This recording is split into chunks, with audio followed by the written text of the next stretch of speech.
آج کا موضوع ہے ہمارا بیٹی کی عظمت. کیا ٹاپک ہے؟ بیٹی کی عظمت، جو آج ہمارے معاشرے سے بالکل ہی جو ہے ختم ہوتا جا رہا ہے. آج کے معاشرے میں جس گھر میں بچیاں پیدا ہوتی ہیں، چاہے وہ باپ ہو، ماں ہو، اور رشتہ دار ہو، اقارب ہوں، آج کے معاشرے کے اندر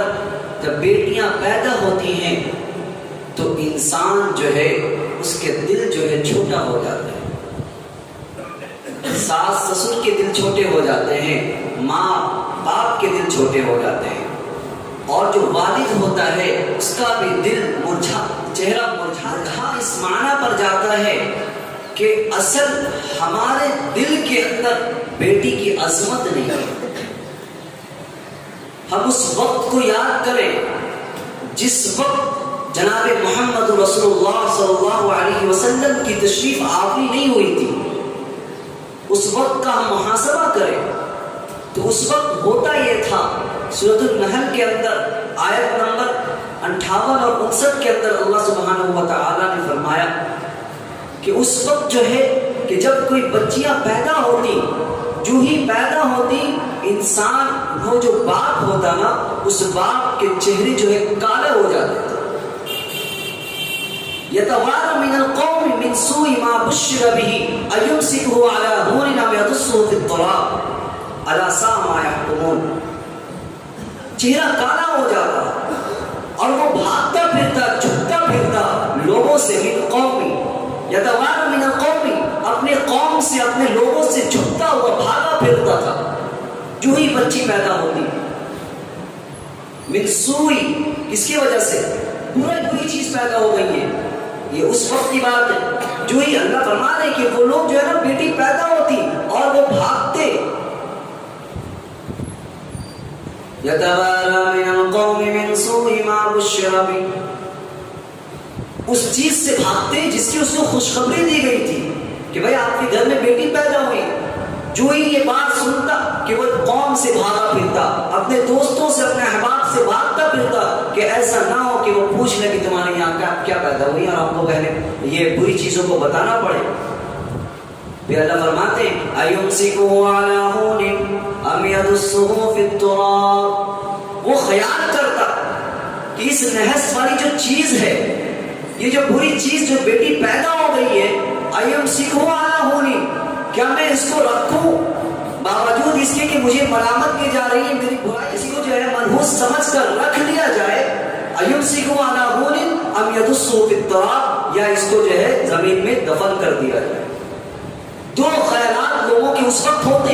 جب جناب کے نبی دنیا میں تشریف آوری نہیں ہوئی تھی. اس وقت یہود جو ہوتے تھے، کفار مشرکین، اس وقت کا جو عالم تھا، وہ دو چیزیں سوچتے. جب بچیاں پیدا ہوتی تو شرم سے چہرہ کالا ہو جاتا اور وہ چھپتے پھرتے بھاگتے پھرتے اس وجہ سے کہ بھائی لوگ مجھے کیا کہیں گے کہ میرے گھر میں بیٹی پیدا ہو گئی. قرآن نے دو چیزوں کو بتایا، اَيُمْسِكُهُ عَلَىٰ هُونٍ، یا وہ سوچتے چلو ہٹاؤ ایک جو اب يَدُسُّهُ فِي التُّرَابِ، یا سوچتے کہ اس کو رہنے دیا جائے، ایسے ہی زندگی گزار لیتے ہیں ایک منحوس چیز کے ساتھ، یا وہ سوچتے ہیں کہ اب يَدُسُّهُ فِي التُّرَابِ، اس کو کیا کر دیا جائے، زمین میں، تراب یعنی زمین کے اندر اس کو دفن کر دیا جائے. دو چیزیں سوچتے. جناب محمد رسول اللہ صلی اللہ علیہ وسلم کی دنیا میں تشریف آوری ہوئی ہے. اس عورت کو، اس عورت کی ذات کو ایک واحد شخص ہے جو ہمارے آقا جناب محمد رسول اللہ صلی اللہ علیہ وسلم، جس عورت کی کوئی حقیقت نہیں تھی، جس کی کوئی عظمت نہیں تھی، لوگ زندہ درگور کیا کرتے تھے. جب ہمارے آقا دنیا میں تشریف لائے ہیں، اس وقت یہ معاملہ ہوا کہ اللہ کے نبی نے فرمایا جو شخص ایک اپنے بچے کی تربیت صحیح طریقے پہ کرتا ہے، اس کا اچھا نام رکھتا ہے، اس کی تربیت کر کر اس کا اچھی جگہ میں نکاح کروا دیتا ہے، تو اللہ کے نبی نے فرمایا وہ جنتی ہے، جنت اس پر واجب ہے، جنت اس پر واجب ہے. انس رضی اللہ تعالیٰ عنہ روایت کرتے ہیں کہ رسول اللہ صلی اللہ علیہ وسلم نے فرمایا جو شخص کسی دو لڑکی کی تربیت کرتا ہے، جاریتینی، تو جا یوم القیامتی، وہ تربیت کرنے کے بعد اچھے سے اس کی تربیت کرتا ہے، اس کی جو ہے اس کے خرچ کو اٹھاتا ہے، اس کی تربیت کے ساتھ اس کی پرورش اچھے سے کرتا ہے. جب وہ قیامت کے دن آئے گا، اللہ کے نبی فرماتے جا یوم القیامتی، اللہ کے نبی جب قیامت میں وہ آئے گا تو اللہ کے نبی انگلیوں کو اشارہ کر کے ایسے فرماتے ہاکذا انا وہو ہاکذا، میں اور وہ شخص جو اپنے دو بچیوں کی تربیت کیا ہوگا اچھے طریقے سے، تو میں اور وہ ایسے ہوگا. تو اللہ انس رضی اللہ عنہ فرماتے ہیں کہ حضرت محمد صلی اللہ علیہ وسلم نے اشارہ، انگلیوں کا اشارہ کر کے فرمایا، مثال کیا، ضم اصابعہ، وہ اپنے انگلیوں کو ایسے ملایا اور دکھایا دیکھو لوگوں، جو شخص اپنے دو بچوں کی تربیت صحیح سے کرتا ہے، اس کی پیدائش میں خوش ہوتا ہے، اس پہ جو ہے نا اس کی توہین نہیں کرتا، اس کی ناقدری نہیں کرتا ہے، اس کی عزت کرتا ہے، اس کی عظمت کو سمجھتا ہے، ایسا شخص کا قیامت کے دن میرے ساتھ ایسے ہوگا. یعنی جس طریقے سے یہ دو انگلیاں ملی ہوئی ہوتی ہیں تو قیامت میں انا وہو اصابع، انا وہو ہاکذا، اس طریقے سے ہوگی. تو یہ بیٹیوں کی عظمت، جس بیٹی کو پیدا ہوتے ہی لوگوں کے چہرے پہ جو ہے شکن پڑ جاتی تھی، پیدا ہوتے ہی چہرہ کالا ہو جاتا تھا، جناب محمد رسول اللہ صلی اللہ علیہ وسلم نے فرمایا کہ جو شخص بیٹی کی عظمت کرتا ہے وہ شخص جنت ہے، جنت میں جانے والا، اور وہ شخص میرے ساتھ جنت میں اس طریقے سے. اور ایسا نہیں چھوڑا کہ صرف بیٹی ہے تو بیٹی تک ہی عظمت کو باقی رکھا، نہیں، تینوں اسٹیج پر جناب محمد رسول اللہ علیہ وسلم نے عورت کی عظمت کو بڑھایا، مقام کو بڑھایا. بتایا جب بیٹی تو یہ معاملہ ہے، یہی بیٹی کل کسی کی بہو بنتی ہے، یعنی کسی کی بیوی بنتی ہے، کسی کی بیوی یعنی اس کے کوئی شوہر بنتے ہیں. یہ جب بیوی بن کر یہی بیٹی جاتی ہے تو جناب محمد رسول اللہ صلی اللہ علیہ وسلم نے فرمایا تمام دنیا میں سب سے اچھا شخص وہ ہے جو اپنے بیوی کے ساتھ اچھا ہے، جو اپنے بیوی کے ساتھ اچھا ہے، وہ شخص سب سے اچھا انسان ہے. اور میں اپنے بیوی کے ساتھ اچھا ہوں، جناب صلی اللہ علیہ وسلم، میں اپنے زوجہ کے ساتھ اچھا ہوں، میں اپنے بیویوں کے ساتھ اچھا برتاؤ کرتا ہوں، اور سب سے اچھا شخص وہ ہے جو اپنے بیویوں کے ساتھ اچھا برتاؤ. ایک تو بیٹی کا مقام، بیٹی جب تک ہے تو یہ مقام کہ اچھی تربیت کرو، جو ہی بالغ ہوتی ہے پھر شوہر کے پاس چلی جاتی ہے تو شوہر کو بتا دیا دیکھو بیٹی تمہارے پاس آئی ہے بہو بن کر، اس کی عظمت یہ ہے کہ تم اس کے ساتھ اچھے سے رہو گے. سو گویا کہ جناب محمد علیہ وسلم اپنے بیوی کے ساتھ بہت اچھے سے رہتے، تو تم سب سے اچھے انسان بننا چاہتے ہو تو اپنے بیوی کے ساتھ اچھا سلوک. اب اللہ کے نبی اور آگے بڑھتے کہ بھائی یہی بیوی ابھی ماں بھی بن جائے، ماں بنے گی، بچے ہوں گے تو ماں بن جائے. اب ماں کے بارے میں بتایا کہ یہی عورت جب ماں بن جاتی ہے تو اس کے قدموں کے نیچے جنت ہو جائے. اس کا مقام، اس کو اتنا امپورٹنس دیا کہ جب یہ ماں بن جائے تو اس کے ماں کے قدموں کے نیچے جنت ہے. اس لیے جو ماں سے محبت کرنے والے ہوتے ہیں وہ بارہا قدموں کو چوما کرتے ہیں. تو تینوں اسٹیج میں جناب محمد صلی اللہ علیہ وسلم نے عورت کے مقام کو بڑھایا، اس کی عظمت کو، امت کو بڑھا کر لوگوں کے سامنے پیش کر دیا کہ اے لوگوں، اگر آپ کے چہرے میں بیٹی کی پیدائش سے شکن آ جاتی تو اس کو چھوڑ دیجیے، اس کو چھوڑ دیجیے. اور جناب محمد رسول اللہ صلی اللہ علیہ وسلم اسی حدیث کے اندر ہے کہ عن انس رضی اللہ تعالیٰ عنہ قال کہ من عال جاریتین حتی تبلغا، اگر بلوغت کو پہنچ جائے تو جا یوم القیامت ہاکذا انا وہو ہاکذا من ضم اصابعہ، کہ انگلیوں کو دونوں کو ملا کر کے لوگوں کے سامنے پیش کیا. ایک مرتبہ کا ذکر ہے کہ جناب محمد رسول اللہ صلی اللہ علیہ وسلم حضرت عائشہ رضی اللہ تعالیٰ عنہ کے پاس، حضرت عائشہ رضی اللہ تعالیٰ عنہ راوی ہیں، روایت کرتی ہیں کہ ایک شخص ایک مرتبہ جو ہے کوئی عورت بہت ہی کمزور ضعیف عورت، یعنی بدحال قسم کی عورت جو مالدار نہیں ہے، غریب قسم کی عورت آتی ہے حضرت عائشہ رضی اللہ تعالیٰ عنہ کے پاس. آنے کے بعد حضرت عائشہ رضی اللہ تعالیٰ عنہ سے حضرت عائشہ رضی اللہ تعالیٰ عنہ اس کو ایک کھجور دیتی ہے، ایک کھجور دیتی ہے اس ماں کو. وہ ماں جو ہے فوراً اس کھجور کو جب لیتی ہے، لینے کے بعد اس کھجور کو دو آدھا کر اپنے بچوں کو کھلا دیتی ہے، اپنے بچوں کو کھلا دیتی ہے. کھلانے کے بعد یہ ذکر پھر جناب محمد صلی اللہ علیہ وسلم تشریف لاتے ہیں کہ پھر عائشہ رضی اللہ تعالیٰ عنہ فرماتی ہے کہ دیکھیے ہمارے ساتھ یہ معاملہ ہوا، ایک ماں تھی، اس کو جب ہم نے ایک کھجور پیش کیا تو وہ اپنے نہیں کھا کر ایک کھجور سے دو آدھا کر دونوں بچیوں کو اس نے کھلا دیا، دونوں کو کھلا. دونوں کھلانے کے بعد اللہ کے نبی کی یہ حدیث یہی والی کہ جو شخص، ایک اور حدیث ہے کہ جو شخص، بخاری مسلم کی، جو شخص کے اوپر چاہے وہ ماں ہو چاہے وہ باپ ہو، جس شخص کے اوپر یہ ذمہ داری، کسی لڑکیوں کی ذمہ داری ڈال دی جائے، وہ اس کی ذمہ داری اچھے سے پورا کرتا ہے تو اللہ کے نبی نے فرمایا اس پر جنت واجب ہے۔ تم اصل میں کہنے کا مقصد یہ ہے کہ جب بچیاں پیدا ہوتی ہیں گھروں کے اندر تو اس میں ہمارے چہروں پر خوشی کی لہر جاری ہونی چاہیے۔ کبھی بھی ہمیں جو ہے یہ بچیاں کی پیدائش سے کبھی بھی ہمارے چہروں پر شکن نہیں آنا چاہیے کہ بھائی بچی پیدا ہو گئی اور ہم چھپتے پھر رہے ہیں، لوگ ہم سے پوچھ رہے ہیں کیا پیدا ہو، تو کیا پیدا ہو، کیا کس کی پیدائش ہوئی تمہارے گھر کے اندر، تو آپ ہم بتانے میں شرم اور حاجت یہ محسوس نہیں کیجیے۔ یہی عورت ہے جس کو جناب محمد رسول اللہ صلی اللہ علیہ وسلم نے عزت دلوائی ہے، عظمت، اس کی عظمت کو جناب محمد رسول اللہ صلی اللہ علیہ وسلم نے فرمایا۔ اس وجہ سے بھی ہمیں جناب محمد رسول اللہ صلی اللہ علیہ وسلم کے قول کی وجہ سے بھی ہمیں بچوں سے، بچیوں سے محبت کرنے کی ضرورت ہے۔ جب انسان اپنے گھروں کے اندر ہوتا ہے، جب گھر میں ہوتا ہے تو گھر میں ہونے میں جب انسان، وہی انسان جب چھوٹی چھوٹی بچیاں جب ہوتی ہیں، جب سامنے موجود ہوتی ہیں، تو آج آپ اپنے معاشرے میں دیکھیے اس چیز کو، ابھی آپ اپنے معاشرے میں اور اپنے گھروں کے اندر اس چیز کو دیکھیے، جس کے گھر میں بچیاں ہیں اور جس کے گھر میں بچے بھی ہیں۔ میں کسی بچے کے خلاف نہیں ہوں، مگر اس میں آپ دیکھیں اپنے بچوں میں یا بچیوں کے اندر جو محبت ماں باپ سے جو بچیاں کرتی ہیں وہ بچے نہیں کرتے۔ اسی ممبر کی بات ہے، ایک عالم صاحب مولانا صاحب ہیں، ان کا میں بیان سن رہا تھا کہ وہ ممبر پہ بیان دے رہے ہیں، وہ بھی ایک امام تھے، بیان دے رہے اور ممبر سے بیٹھ کر بولے میں باخدا کہہ رہا ہوں، سچا واقعہ کہہ رہا ہوں، اپنے بچے کے بارے میں بتا رہے ہیں کہ اپنے گھر میں وہ ہم لوگ کھیلتے ہیں نا، بچے کھیلتے ہیں، چور پولیس کا کھیل ہوتا ہے کاغذ والا، وہ کھیل رہے تھے بچوں کے دل جوئی کے لیے، بھائی 2 بچے بھی تھے، ایک بچیاں بھی تھی، 4 مل کر کے کھیل رہے تھے، وہ مولانا صاحب کھیل رہے تھے ساتھ میں، کھیلتے کھیلتے چور پولیس کا یہ ہوا، بھائی سب اپنے پرچے کھولتے ہیں کہ بھائی کون پولیس بنا کون چور بنا، اس طریقے سے وہ کھولا جا رہا، تو اپنے بچے میں سے سب نے کھول دیا، بھائی کوئی بادشاہ بن گیا، کوئی وزیر بن گیا، کوئی چور بن گیا، کوئی پولیس ان میں سے بن گیا، تینوں بچوں میں سے، اس میں سے ایک بیٹی بھی تھی۔ تو اب سب ابا حضور سے کہہ رہے ہیں ابا آپ کیا بنے، سچا واقعہ ممبر سے وہ کہہ رہے ہیں، اور میں بھی یہ سچا واقعہ ممبر سے کہہ رہا ہوں، وہ ممبر سے کہتے ہوئے یہ قسم انہوں نے کہا میں ممبر سے جھوٹ نہیں بولوں گا، میں سچا واقعہ بتا رہا ہوں۔ تو انہوں نے کہا کہ تینوں اپنے اپنے چیزوں کو بتا دیا، اب سب تینوں بچے جو ہیں اب بابا آپ کیا بنے،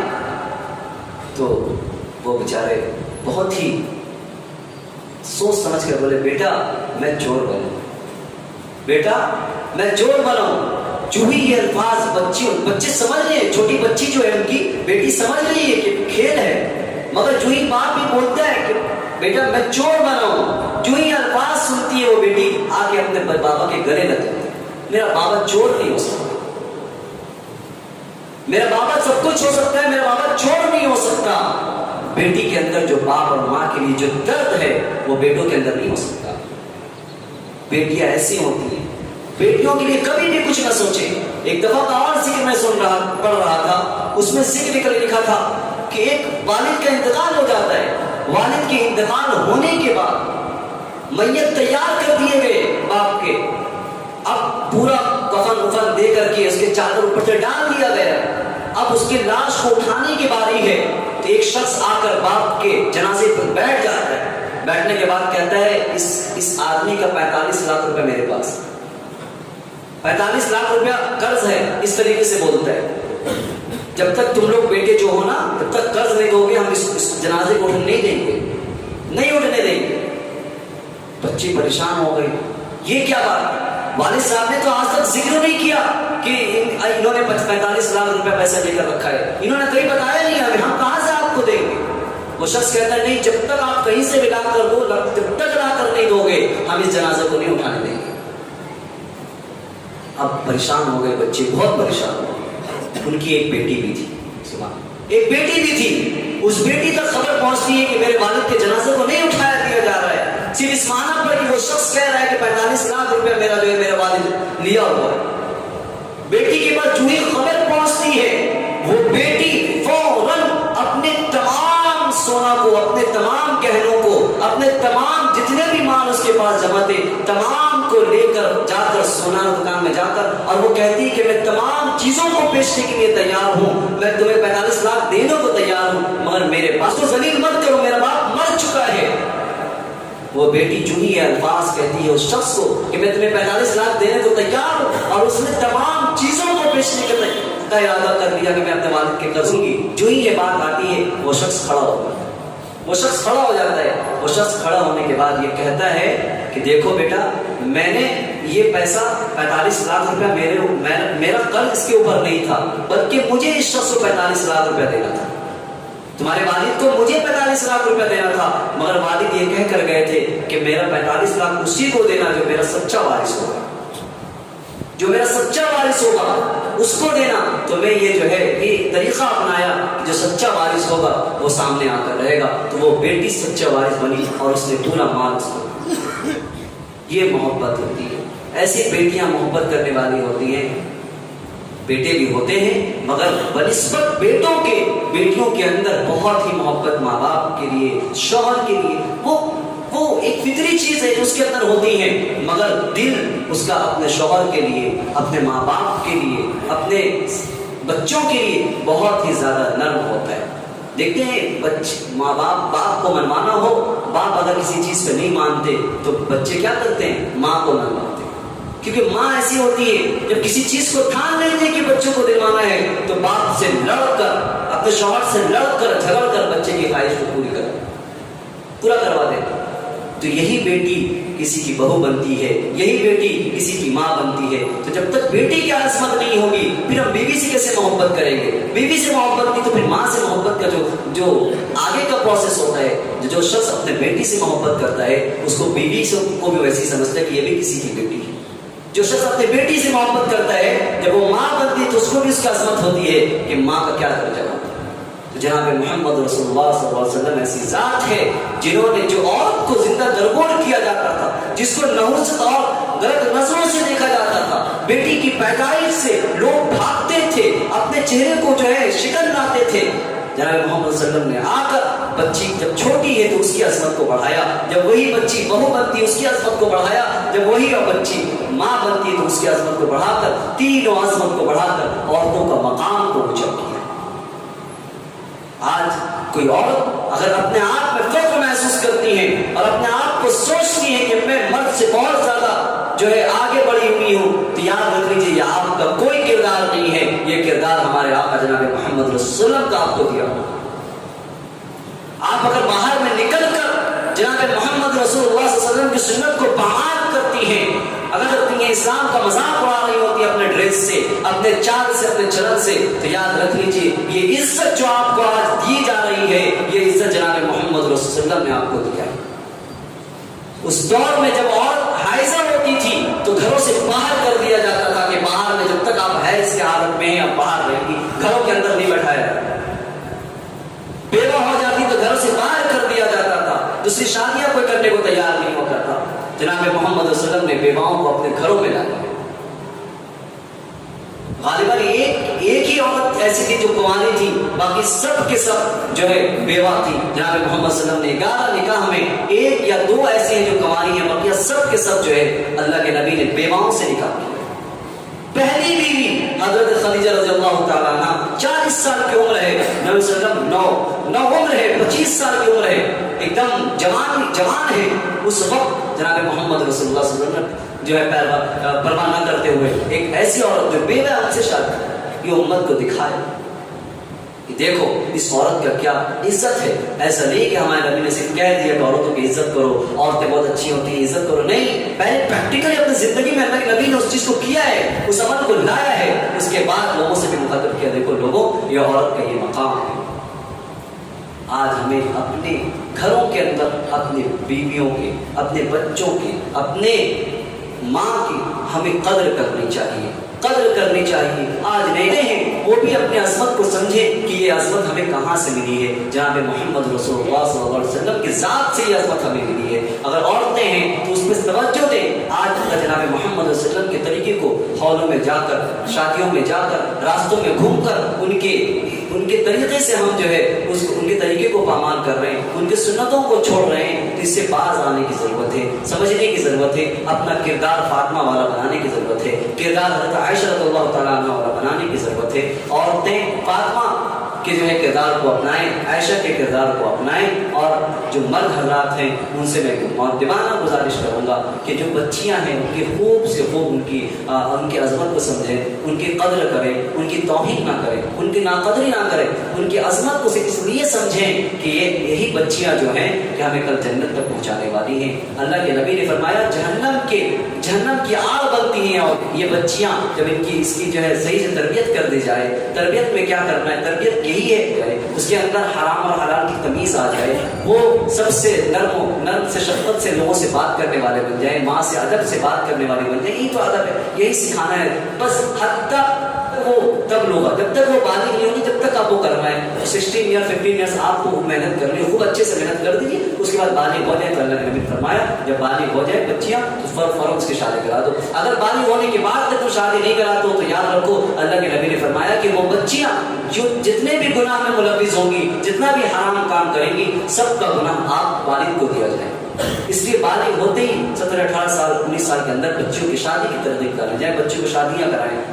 چھوڑے نہیں 25 سال ہو جا رہے ہیں, 24 سال, کوشش تو کریں. رشتہ نہیں مل رہا کوشش کریں, ایسا کوشش کریں جیسے ایک انسان جاب لیس ہوتا ہے, جاب نہیں ہوتا کیسے کوشش کرتا ہے, کبھی وہاں جا کر کے اپنا سی وی بھر رہا ہوتا ہے, کبھی وہاں جا کر کے انٹرویو دے رہا ہے, کبھی وہاں ڈیلی جاتا ہے, کبھی رکتا نہیں. تو ویسے ہی نکاح جب بچے بالغ ہو جائیں تو اسی طریقے سے ان کا جو ہے رشتہ ڈھونڈا جائے. ڈھونڈنے میں کبھی دیر نہ کیجیے, کیونکہ اللہ کے نبی نے فرمایا جب تک بالغ ہو جائے یا آپ پر ایک تربیت کیجیے, جب بالغ ہونے کے بعد فوراً نکاح کرا دیجیے. اگر بالغ ہونے کے بعد فوراً نکاح نہیں کراتے ہیں, بچیاں اگر کہیں نہ خدا نہ خواستہ کہیں گناہ میں ملوث ہو جاتی ہیں, اس گناہ کا عذاب آپ کو بھی ساتھ میں دیا جائے گا. اللہ تعالیٰ نے کہنے سے عمل کی توفیق عطا فرمائے. وآخر دعوانا الحمدللہ.